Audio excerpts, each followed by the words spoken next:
So morning ধুনীয়াকৈ এটা trade এটা ল'লোঁ 3100 এটা প্ৰফিট হ'ল বাট আৰু ট্ৰেড নকৰোঁ বিকজ দুদিন মোৰ 3000 লছ হোৱাৰ পিছত আকৌ ট্ৰেডিং কৰি বকাইষ্টে বহুত হৈ যায় ন চ' সেইকাৰণে আজি ভাবিলোঁ কি কয় কিল চুইচে টিপি দিওঁ বাপেকে যা ট্ৰেড নকৰোঁ চ' অভাৰ ট্ৰেড কৰিলে বেয়া চ' মাৰ্কেটত ৱাচ কৰোঁ এতিয়া অ'কে এণ্ড হৈ গ'ল ধুনীয়াকৈ এতিয়া প্ৰফিট হোৱাৰ পিছত চ' মই ট্ৰেডটো ল'লোঁ যেতিয়া এই লেভেলটো ব্ৰেক কৰিলে যেতিয়া চ' এই লেভেলটো যেতিয়া এইটো ইয়াৰ পৰা ব্ৰেক কৰিছে চ' তেতিয়া মই এণ্ট্ৰি কৰিছোঁ আৰু ইয়ালোকো খালোঁ চ' 3000 এটা বনি গ'ল এণ্ড মাৰ্কেটে ইয়ালোকো মই ৰখিব পাৰোঁ বাট না so' 3000 is enough for me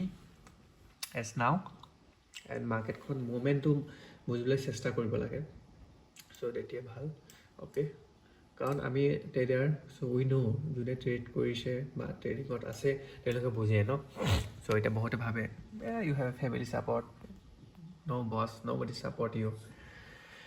so' trading is like a only fully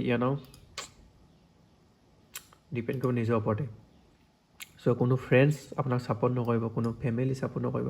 কাৰণ কোনো এইটো হেৰি নকৰে ন চ' সেইকাৰণে নিজে আমি ডিচিপ্লিন হৈ ৰুল বনাই ট্ৰেডটো ল'ব লাগিব আৰু আমি মাৰ্কেটত ছাকচেছ হ'ব লাগিব মাৰ্কেটে প্ৰথমতে মানুহে আপোনাক হাঁহিব আপুনি যদি ইফ ইউ টেল দেম না you are trader then they gonna laugh at you so' that's why don't tell them okay boss learn কৰি তাৰপৰা দেখাই দিব লাগে যেতিয়া তেওঁলোকে বুজিব মাৰ্কেটখন চ' ইয়া আজি এনেকৈ এতিয়া মই কিল চুইচ অন কৰি দিলোঁ বা কিল চুইচটো টিপি বন্ধ কৰিলোঁ কাৰণ আকৌ অভাৰ ট্ৰেডিং কৰিবা অ'কে আকৌ প্ৰফিটটো লছ হৈ যাব চ' ডেটছ ৱাই এই কাৰণটো এটা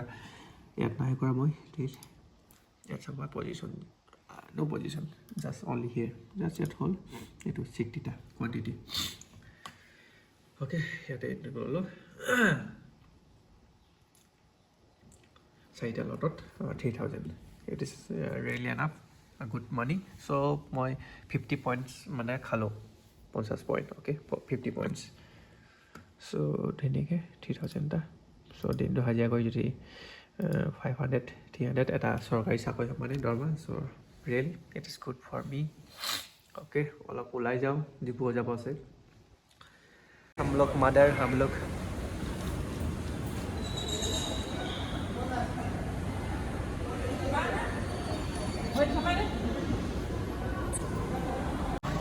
প্ৰায়ভাগ পেঞ্চল আহি থকা হয় ইয়াত মেকবুক চেকবুক মানে মেজিকৰ বস্তু চব ল'ব হয় আজি আহিছিলোঁ মেজিকৰ বস্তু ল'বৰ কাৰণে এতিয়া যাওঁ অ'কে ইয়াৰ পৰা আমি ধুনীয়া ৱেডাৰ চাওক আজি মজা হৈছে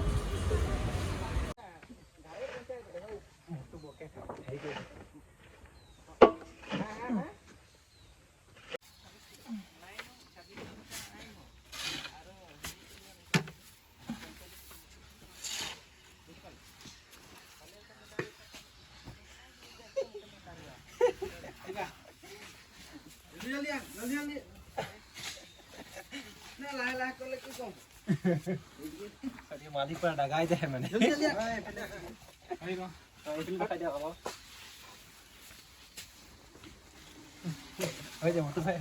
কি কয় দিনতে আজি বহুত ধুনীয়া মুভ দিলে বাট ট্ৰেড নকৰিলোঁ কাৰণ অভাৰ ট্ৰেডিং ভাল নহয় ন চ' সেইকাৰণে বৰ্তমান এতিয়া মই হাজিৰা অলপ কৰিছোঁ হাজিৰা মানে ঘৰতে অলপ অলপ ফিল্ডটো ল'ব লাগে বস্তুটো আমি প্ৰফিট হোৱাৰ পিছতো এটা মানে 500 বা 200 100 আমি we don't respect the money so that's why if you do hard work na then you can realize that the money how important na আজি মই just one trade ল'লোঁ ন ৰাতিপুৱা because of risk management so over trading is bad na so that's why so ধুনীয়াকৈ যেতিয়া breakout দিলে হাইটো so I entered and I took ইয়াৰ পৰা এওঁলোক খালোঁ দেন আকৌ মই আৰু এটা ইয়াতে ট্ৰেড আহিছিলে চ' ইয়াতে দিওঁতে আকৌ এওঁলোক মই খাব পাৰিলোঁ হেঁতেন বাট নেখালোঁ ধুনীয়া আজি মুভ দিছে চাওক মাৰ্কেট পূৰা গ'ল আজি পূৰা বহুত ধুনীয়া মাৰ্কেট আছিলে আজি ট্ৰেড কৰিবলৈ বহুত ধুনীয়া পইচা বনিছে আজি চাওক বহুত ধুনীয়া পইচা বাট একো নাই, লুক কৰি লাভ নাই, ৰিগ্ৰেট কৰি লাভ নাই। চ' ডেইলি টাৰ্গেট এটা কি কয় 50-100 পইণ্টছমান খালে বহুত ন, 50 পইণ্টছ খাইছোঁ সেনেকৈতো নহয়। চ' সেনেকৈ কালিৰ পৰা ট্ৰাই কৰিম 2টা ট্ৰেড ল'বলৈ, যদি SL হিট হয় হ'ব, বা 2টা যদি ভাল অপৰচুনিটি পাওঁ মৰ্ণিঙত ধুনীয়া। চ' আজি মাৰ্কেটখন এতিয়া পূৰা বলিজ আছে, হাই মাৰি আজি গৈ একদম পূৰা টপত আছেগৈ। চ' I don't know what will happen. Market বহুত ওপৰত আছে, তো কাইলৈ পৰা অলপ চাব লাগিব, অলপ এটা ফল ডাউন আহিব লাগে অকণমানকৈ ৰিট্ৰেচমেণ্ট এটা ল'বলৈ। দেন এগেইন ইলেকশ্যন ৰিজাল্ট দিয়ালৈকে মেবি ওপৰতে থাকিব লাগে মাৰ্কেটখন। ৰিজাল্ট দিয়াৰ পিছত আকৌ ঘাৰ পৰিবগৈ। তেনেকৈ মাৰ্কেটে চাপল লৈ এটা ট্ৰেইন লাইনত ওপৰলৈ পৰা উৰিলে আজি মাৰ্কেট। চ' মোৰ এটা সৰু এমাউণ্ট এইটো আছিলে, এইটো অৰ্ডাৰবোৰ দেখাইছিলোঁ, এইটো চাওক 300 কিনি 351 বেছি দিলোঁ।